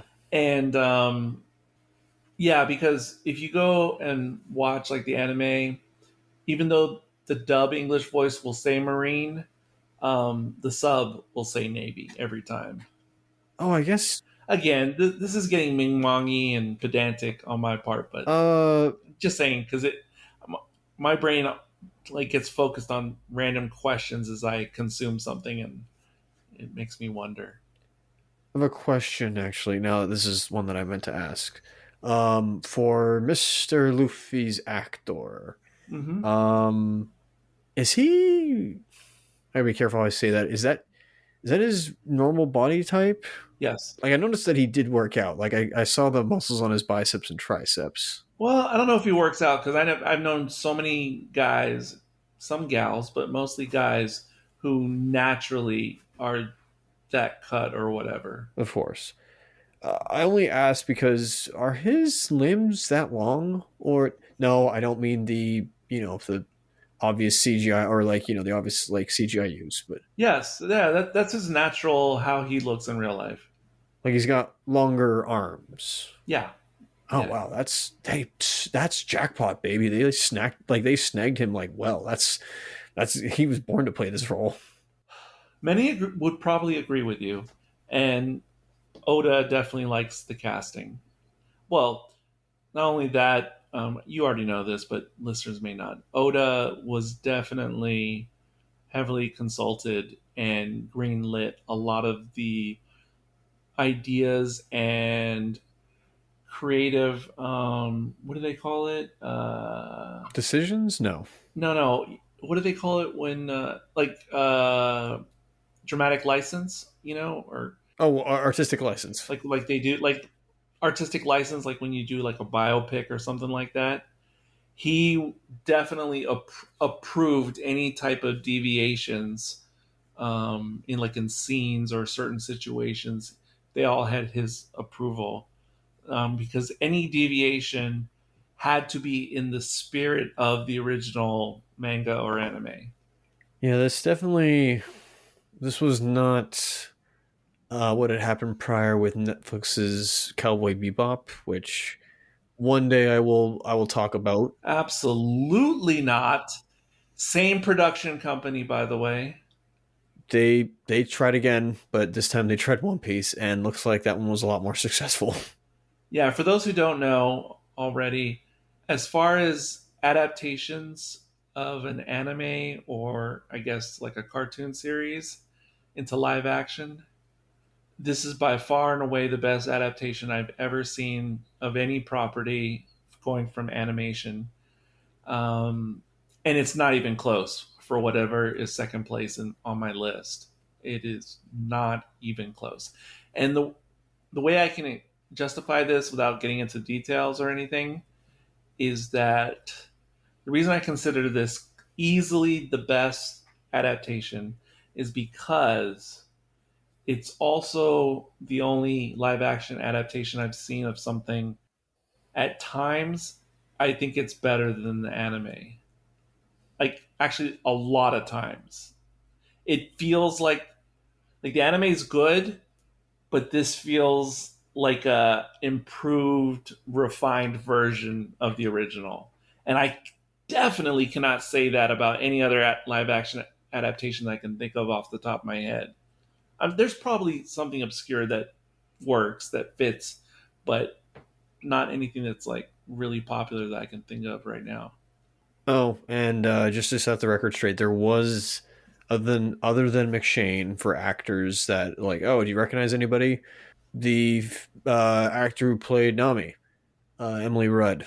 I was just, Oh, what do you recognize her from? I think I mentioned this to you a while ago. I think like a few years. I think when, You probably did, and I don't remember. yeah, it was when right when One Piece started. The Netflix series started. I think I mentioned I had just been randomly searching, like, I don't know, random stuff.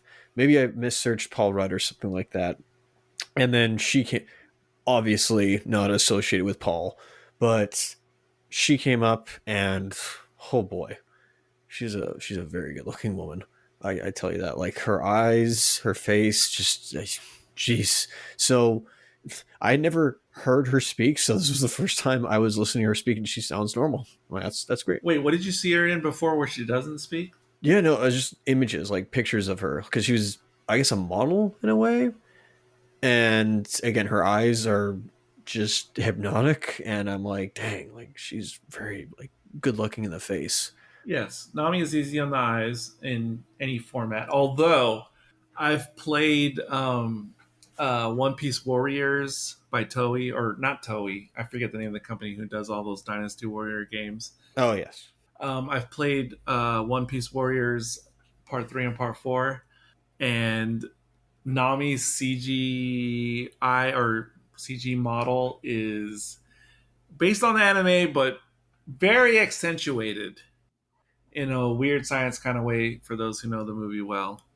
Like she looks like she's had some work or augmentation done for her video game persona. The actor who I would have recognized by face from episode 1, although I didn't recognize him until I looked at his IMDb and I go, "Oh yeah, okay." So the actor who plays Garp, do you know who he is? I mean, in the show One Piece, do you know who Garp is? it's not the guy who kills Gold Rogers, is it? Correct. Yeah, that's Garp. That's Garp. Very nice. So that actor who portrays Garp, you'd probably recognize his face in some of these other movies. Yeah, record. Yeah, no, I was like, this guy looks familiar or sounds familiar as well. So he plays like one of the closer Spartans to the lead, Gerard Butler in 300. Makes sense. He plays a character in Troy. Only seen it once, so I couldn't tell you like I'm sensing a pattern. what he does in that movie. He played in the 2010 Clash of the Titans, which I have not seen. You're not helping his case. He played in Snow White and the Huntsman, which I think I watched, but don't remember anything from. I need to go back and check out House of the Dragon because he's in that. Oh wow. I did recognize his face when I saw, or at some point, I think when I was rewatching Aquaman and the Lost Kingdom. I was rewatching the movie and I went, oh, wait, is Aquaman and Lost Kingdom the first or second Aquaman? Second. I've seen the second. Was he like the Dead King or something like that? Okay, hold on. I have not seen the second. I've only seen the first. Okay, well, I didn't maybe spoil I'm anything. confusing myself. And I don't see him in the first movie credits. Okay. So I didn't know about that. But yeah. But if you've seen any of those movies and you go back and see him again, you go, oh, look, it's Garp. Except, of course, like in the 300, he looks a lot younger. But he also looks like a Spartan as well. That was 2007. Right. What all the names or all the productions that you mentioned, only like the few notable ones, I assume. He probably has many other credits. Yes, he does. Many other. Makes me think that he likes Warhammer. Oh, I was just thinking like period pieces in general. Well, I was going to say fantasy, but that's just me. Or period pieces of medieval or prior times. We're kind of rounding out, but on this episode. But what did you think overall about the costumes, special effects, art, set design in general across the board for this episode? Set design was, I was like, you said this was South Africa. And right. I'm sorry I got this mixed up. Yeah, the production up, studio is located in South Africa. Great, like, production design. I was legitimately thinking they filmed somewhere in, like, the Gulf of Mexico or one of those, colonist towns, like naval bases or whatever in, Pacific side, or I guess Atlantic. The only part of the Gulf of Mexico that in any way loosely resembles this would be the southern tip of Texas. Like you need to get into actual Mexico coast, because most of the American coast of the Gulf of Mexico looks nothing like this. Well, I was more thinking of actual like Nassau or on the Caribbean islands or Jamaica, but that's just me. Okay, yeah, okay, okay. Then yes, okay. But I don't know if South Africa has this stuff. Doesn't matter. Who cares? It looks great anyways. Costumes, yeah. I mean, I'm not expecting like there is almost like a muted color to all of it. But at the same time, it's like there's like a slight sepia or something, or Sophia. Oh, there was a shot. Okay, there was a shot that I didn't like. Or I don't know what it was about. It was after Luffy's dinghy sinks and he goes, in the barrel. Mm-hmm. It's like dark, and all the color's gone out of the scene, or it's hard to see. It's like it's out of a scene from Man of Steel. I'm like, what is going on here? Like, it was such a weird. Okay, true. Question though, are you watching on a standard television or HDR television? Computer screen. Is it a HDR computer screen? I believe it's HDR. Is your streaming device presenting HDR on your monitor? This was the only scene, though. I'm not saying the whole like. Yeah. But that's probably why that particular scene and a few others look particularly different. It's the HDR. There's only that one that I felt, but that's just me. There was a muted quality to it all, but I don't know. Yeah, I'm not gonna throw cry foul on it. And again, a lot of that is the HDR mastering. What is? Oh yeah, I guess the what is it, like not the roundup scenes, but I guess not next time on. No, if this was like a movie, they would be like the mid or post credit sequences. Is that what you're talking about? Yeah, I guess of the admiral or captain, whatever, getting word of like. I think it's Admiral Garp. Thank you. The admiral getting word of the proto Straw Hat crew stealing the map on the snail phone. By the way, yeah, the snail and the seagull carrier, mail carrier. Yes. Yeah, very well realized. Do you think? I enjoyed it. Oh, had you seen them like in still images or something in the anime? Nope, never have.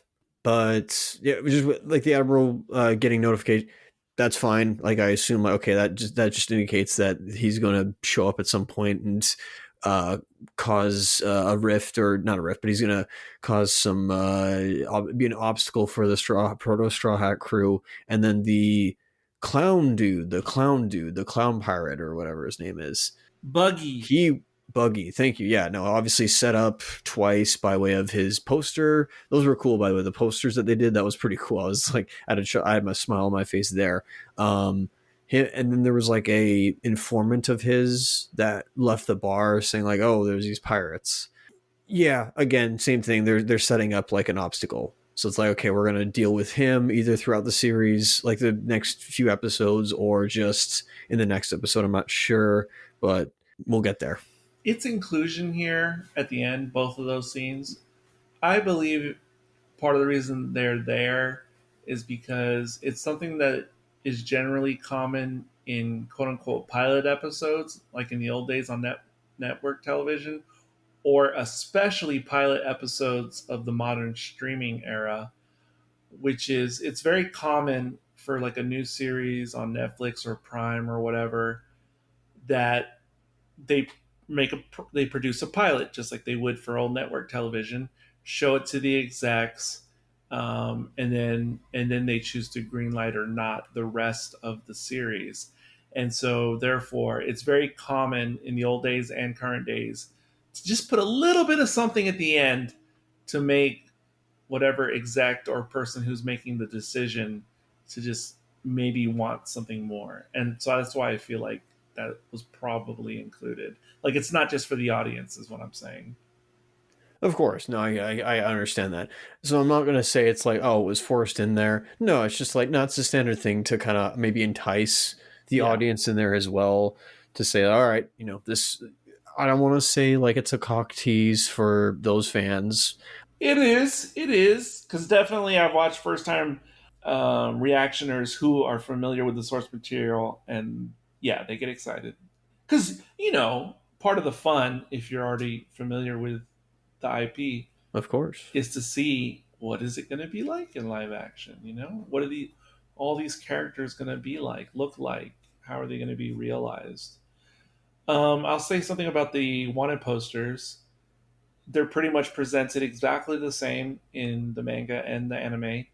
And whenever you see the bounty number or reward number, it's always exactly the same as what it is or was in the manga / anime. Exact same numbers. I will also say that in terms of sets, costumes, even like the ships themselves, pretty much everything is as faithful to the source material as is possible, but pretty much any outfit you see one of the main characters wearing at any point, flashback, present day, whatever, and even characters who are very incidental characters, background characters, practically every costume you see is made exactly like it looks like, down to the anchor t-shirt and everything. Great joke. Yeah. So yeah, I love that about the attention to detail. The only thing that's a little bit weird is Luffy's shoes. I want to say in the anime, etc., he wears like sandals, sort of like Birkenstocks or something. Or I'm not sure if it's like that or like traditional flip flops, but he usually wears sandals. He wears these odd custom shoes in this live action, and the way they fit on him, it reminds me of like the shoes and feet of characters in Kingdom Hearts.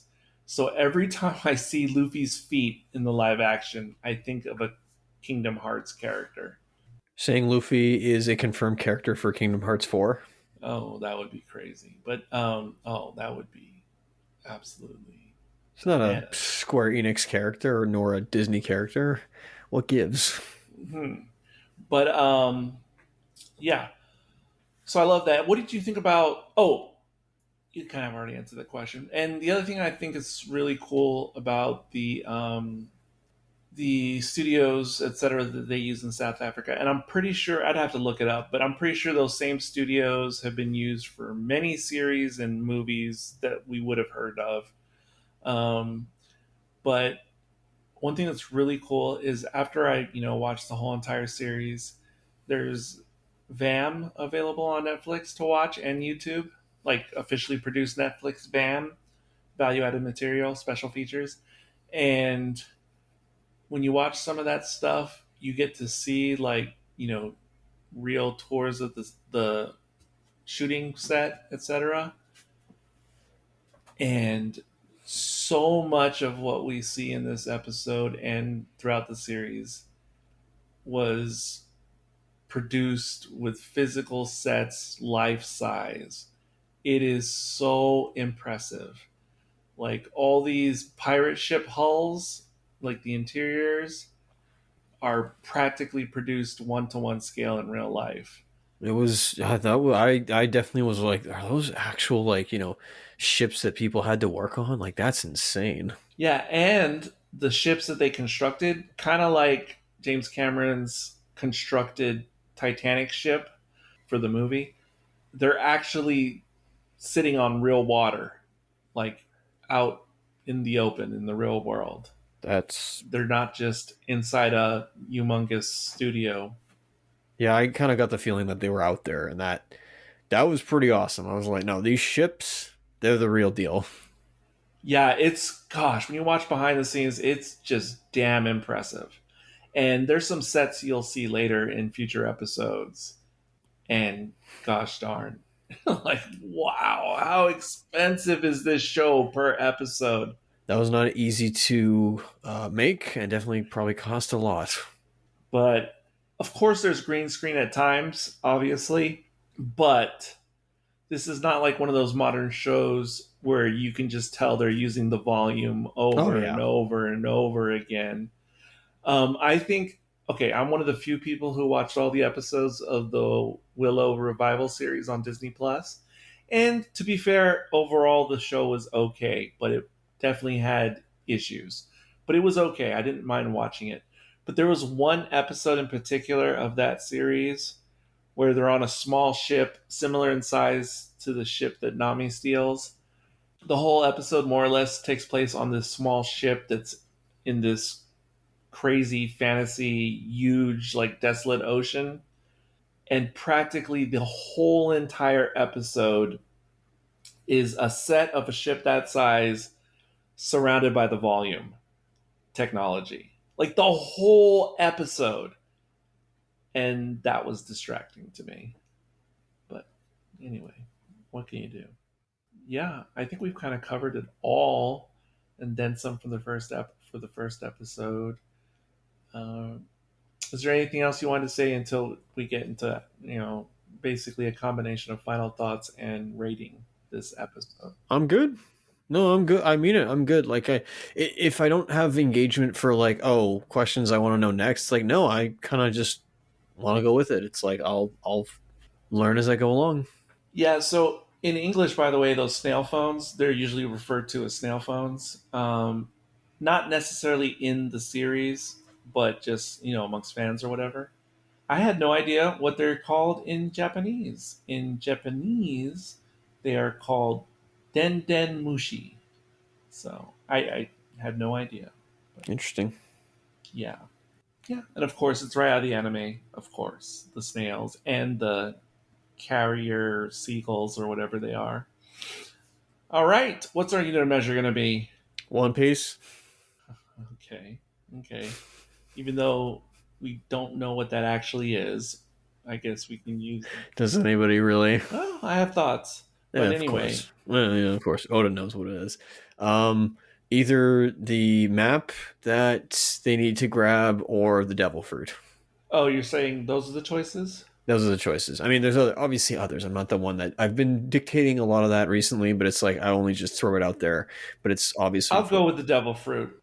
Okay. The gum fruit specifically. Thank you. The gum fruit. Thank you. Yes, they're all devil fruits, but they have specific names. They do, yes. Yeah, this is the gum fruit. So, out of 5 gum fruits, how many are you going to give this? 4. Okay. You were quick on the draw. Yours is a 6 or a 7. We only do 5, so I'm giving it 5 devil fruit or gum fruits out of 5. And I probably would have given that rating even when I had only watched this one episode and nothing else yet. Because part of how I got sucked in pretty easily is for an opening episode of any series, live action or anime, doesn't matter. It just had everything I wanted and then some. Now, of course, when I was watching this the first time, well, I actually kind of knew how accurate the first episode was because I kind of remember that one from when I watched it before in the anime. That's not true for future episodes of the live action. But I just knew right away, oh my gosh, I just love everything about this. You're new to the series, I am not, so it was mostly your takes on things. But I love the pacing, I love the introducing of the characters, I love all the casting, and the reason why I think the live action is better at times, many times, is because whoever wrote the screenplay for this, or the scripts for this, they took, they did like what Peter Jackson did to Lord of the Rings. Like they took all the information that is said in the source material, they distilled it, because obviously you can't put all of it. And not only did they distill it, but they added their own little flavor to it, like Jackson did, and then in this case. And not only did they make it more comprehensive, it just even seems elevated, at least in English. It feels elevated because it's just, they have a way with the language, just like Jackson and his cohort, because I know it wasn't just him by himself. It was like Philippa something who did a lot of that adaptation for the screenplay. And they make it their own while retaining all the truth and essence of the source material, and it just kind of works better. Not only for a live action show, but for a show that obviously is not going to have the same runtime as the anime. Like it's improved for the standard television format of episode length, etc. And yeah, I love it. I love it because all the character traits are the same of all the characters. It's just better realized in the live action than, let's say, watching the anime, even though it's the same. But yeah, and for those keeping track of unimportant extra information, I checked on my app today, Isaac. Well, actually, let me check again so I make sure I'm exactly right. And I did log the fact that I watched this episode 2 times today. So, you want to guess? Do you think you can guess within 10 of how many times I have seen the first episode of Even. One Piece live act? What is even? I mean, I know what it means in other guessing games, but I want you to guess a number and see if you can get within 10. I'm not going for exact. I'm going for it's either odd or even. I'm going even. Ah, you got it right because I watched it twice today. Had I only watched it once, obviously you would be wrong. But the number is 72. 72. I've seen the first episode 72 times. Well, see, there you go. If I went 1 to 50, so I would have definitely. I was going to say 6, but yeah, 72 6? times. Well, I didn't know how many times you'd watched it, but 72 times. That's Yes, I know, but you know how many shows I've watched like a first episode 6 times? Like that's a long list. But over 10, that's a much shorter list. Yeah, and yeah, I'm pretty sure I have never seen any single episode of any television, animated or otherwise, ever anywhere in the ballpark of that number. Like, yeah, I don't think anything comes close. There you have it. We got 7 more of these. I don't have to blow it all in the first episode. So stay tuned. Let us know if you like this kind of content. You can always X us or tweet us at ProgNeg, PROGNEG, or in the old days, I haven't checked the email in a long time, but any podcast of any of my podcasts feedback you could send to guidetotheuniverse@gmail.com. I still have access to it. Haven't checked it in a million years, but that used to be the old way. So let us know if you like this or don't like this. And if you don't like this, what would you rather we do? Movies or television? Let me know. Closing out the show today. This is Eric. This was Isaac. And until next time. I couldn't help but think the actor playing Luffy during the fight scenes, I was like, I sense the luchador energy within him. Maybe that's a little bit insensitive. I apologize, but it was like I was waiting for him to throw like, I don't know, some luchador EN-esque flips, kicks, and hurricane ranas or something like that. The balcony is yours.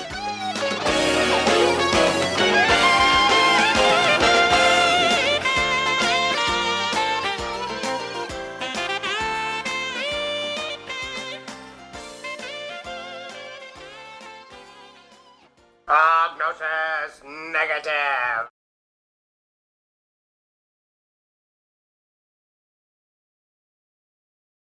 Speaking of luchadors, you said luchador, and my brain instantly heard conquistador. Oh boy. And then my brain was making that make sense, and I was like, Oh, no. oh yeah, I could see it. And then I realized what you were saying. No. I know what I said. Yeah. I know it might have been insensitive, but it's like, come on, it was right There's nothing there. insensitive about that. What are you talking about? I don't know. I just like not every Mexican is a luchador. Yeah, I'd say less than 50% of Mexicans are luchadors. Okay, there you go. Well, there's a big it's a big population down there. Yes, I understand, but that doesn't matter. Even if it's 0.01% of Latinos, it's not. There's nothing. Now, it would be funny if they. I don't know if I should probably listen to what Evangelion sounds like in French, but it'd be funny if Asuka was either like if, but if they wanted to like have her or other characters be like rude, they'd probably import somebody from like I don't know, like Cameroon. That sounds rude. Cameroon, maybe what French Polynesia. That was You could say a lot of African nations too. yeah, no Cameroon, obviously Cajun, and of course French Canadian. So but it'd be funny if they did it that way. That feels like a lot of extra work. I mean, because I can understand like a pool of Latin American voice actors to do this anime, but you know what? Maybe I'm wrong. You know what? I probably am wrong because I forget that animation has such a presence in France proper, so they would Yep. have a pool of voice actors. They could borrow from. Okay, so I stand corrected on that. You are forgiven, sir. Yeah, I totally forgot. It's not like there's ever been any great French genre artists, you know. But anyway.